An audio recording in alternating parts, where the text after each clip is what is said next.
Hello everyone, welcome to my YouTube channel. आज मैं आपको NCERT maths class 9th exercise 11.1 से इसका क्वेश्चन नंबर 5 कराऊंगी। देखो क्वेश्चन 5 है, what length of tarpaulin 3 metre wide will be required to make conical tent of height 8 metre and the base radius 6 metre. ठीक है, आपको एक कोनिकल टेंट बनाना है जिसके लिए आपको टार्पोलिन की नीड होगी।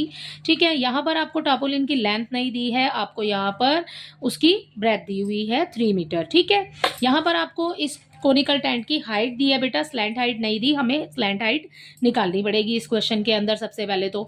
ठीक है, एंड दी बेस रेडियस में ही दिया है हमें 6 metre. Okay, assume that the extra length of material that will be required for stitching margin and wastage in cutting is approximately. यहाँ पर आपको जो स्टिचिंग में मार्जिन में जो भी कपड़ा जाता है, ठीक है, एंड यहाँ पर जो वेस्टेज होती है वो भी आपको सब दिया हुआ है मिला करके 20 सेंटीमीटर। ठीक है, इस क्वेश्चन के अंदर बेटा आपने निकालना है कर्व सरफेस एरिया, क्योंकि आपको कोनिकल टेंट दिया है।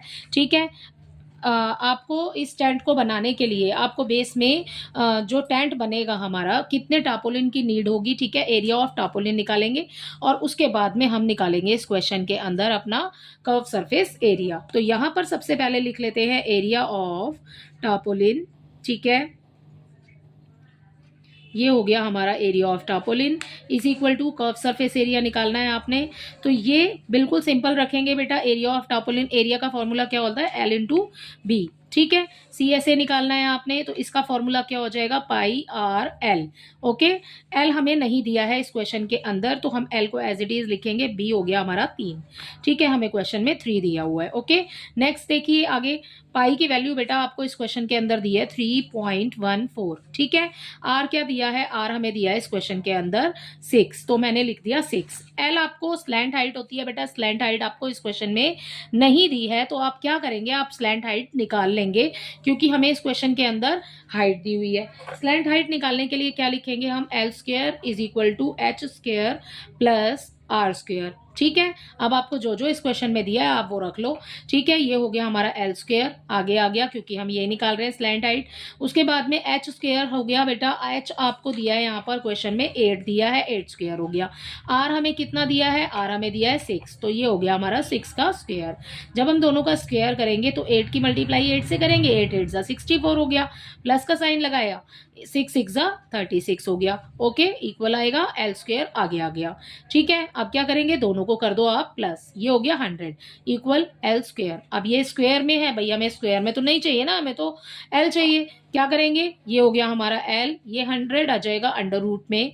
ठीक है, अब क्या करेंगे, यहाँ पर ये आ जाएगा हमारा 10 स्क्वायर। ठीक है, रूट में ये हो गया हमारा आगे एल, इस 2 से ये रूट कैंसिल हुआ, ये हो गया हमारा एल इज इक्वल टू 10।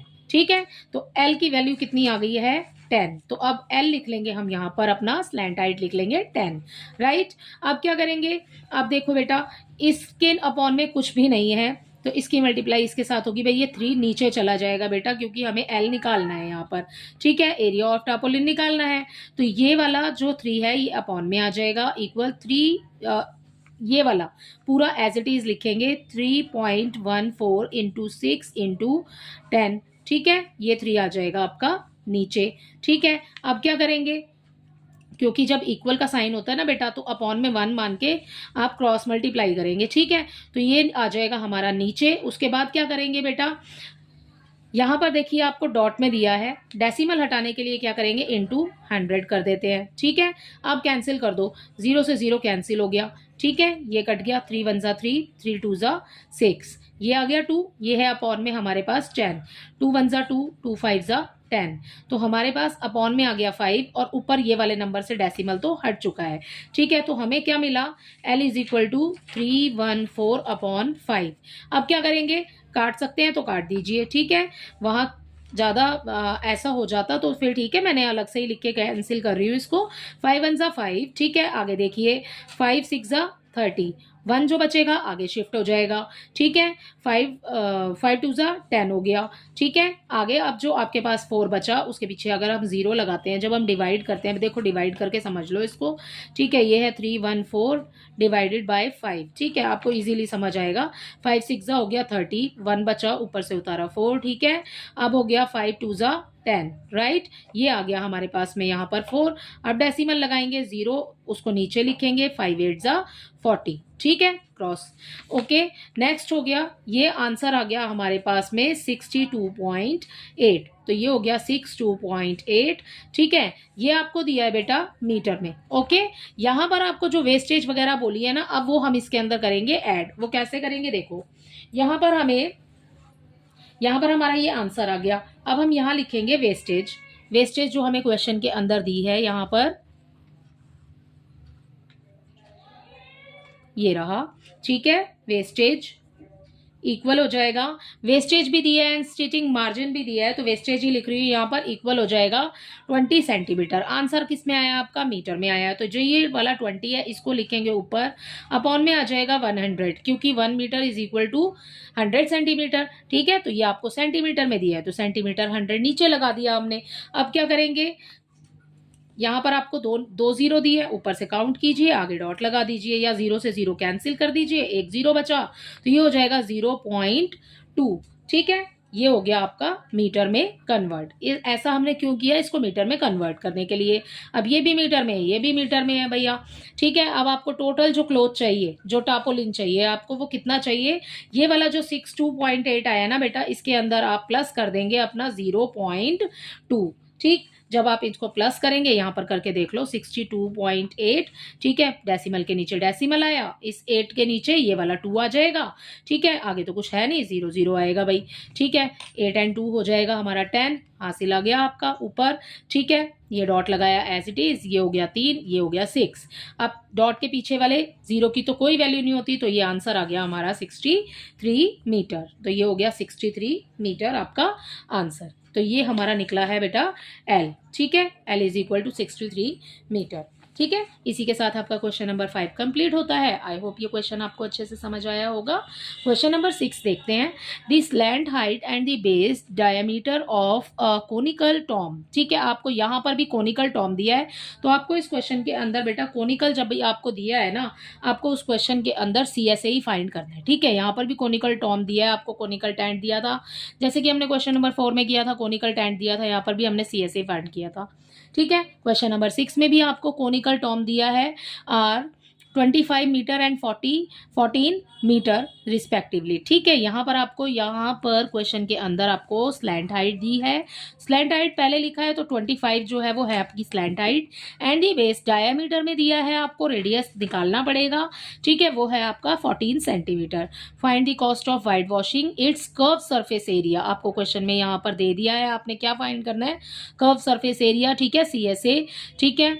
₹210 पर 100 मीटर स्क्वायर, 100 मीटर स्क्वायर में 1 आपको निकालना पड़ेगा इस क्वेश्चन के अंदर, वो हम बाद में देखेंगे, पहले हम यहाँ पर फाइंड कर लेते हैं अपना CSA, ठीक है। तो ये क्वेश्चन स्टार्ट कर रहे हैं अपना सोल्यूशन नंबर 6, ठीक है। यहाँ पर क्वेश्चन में निकालना क्या है, हमें क्वेश्चन में बोला ही है CSA फाइंड करने के लिए इक्वल फॉर्मूला क्या हो जाएगा बेटा, πr/l, ठीक। हमें क्वेश्चन में पाई की वैल्यू नहीं दी है, हम 22/7 ही रखेंगे, ठीक। तो पाई के लिए 22/7 हो जाएगा। आर कितना है भाई, आर हमें इस क्वेश्चन के अंदर नहीं दिया है बेटा, हमें डायामीटर दिया है। डायामीटर क्या होता है, डायामीटर होता है पूरा, ठीक है। आर होता है सर्कल का आधा, ठीक है। क्या करेंगे, 14/2 हो जाएगा, कैंसिल कर दो बेटा, 7 आ जाएगा आपका आंसर। ये आ गया मेरा 7, यहाँ पर मैंने आर लिख दिया, ठीक है। एल आपको इस क्वेश्चन के अंदर दिया है, आपको स्लैंट हाइट दी है, ठीक है ना, तो वो है हमारी 25, तो यहाँ रख देंगे पीछे अपना 25, ठीक है। कैंसिल होता है तो काट दो, 7 1 7, 7 1 7, कैंसिल हो गया।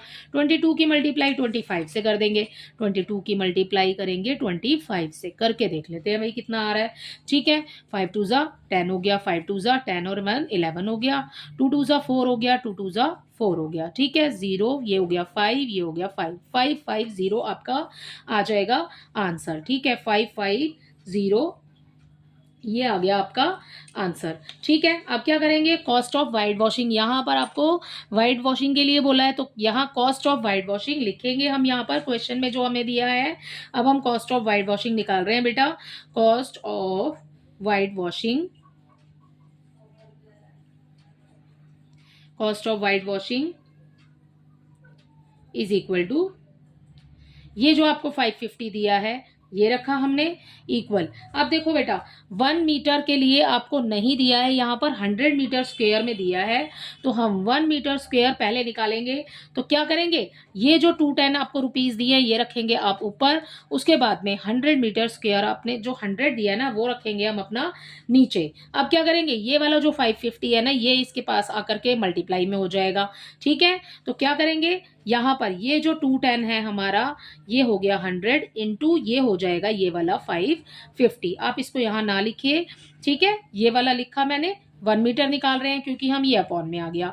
ठीक है, हमारा आंसर आया था 550, तो ये रखा 550। अब कैंसिल होता है तो काट दो। ठीक है, 0 से 0 कैंसिल हो गया, इस वाले 0 से ये वाला 0 कैंसिल हो जाएगा। ठीक है, 2 की मल्टीप्लाई आप 21 की मल्टीप्लाई यहाँ पर आप 55 से कर देंगे। 21 की मल्टीप्लाई 55 से करके देख लेते हैं। ठीक है, ये हो गया 5 1 ज़ा 5, 5 2 ज़ा 10 एंड नेक्स्ट ये भी यही आएगा सेम। ठीक है, तो आप प्लस कर देंगे, ये हो गया हमारा 1155। तो यहाँ पर जो अपने जो आंसर आएगा वो आएगा 1155 मीटर स्क्वायर। ठीक है, सो इसी के साथ आपका क्वेश्चन नंबर 6 कंप्लीट होता है। आई होप इसके दोनों ही क्वेश्चन आपको बहुत अच्छे से समझ आए होंगे, question number 6 and question number 5। Thank you.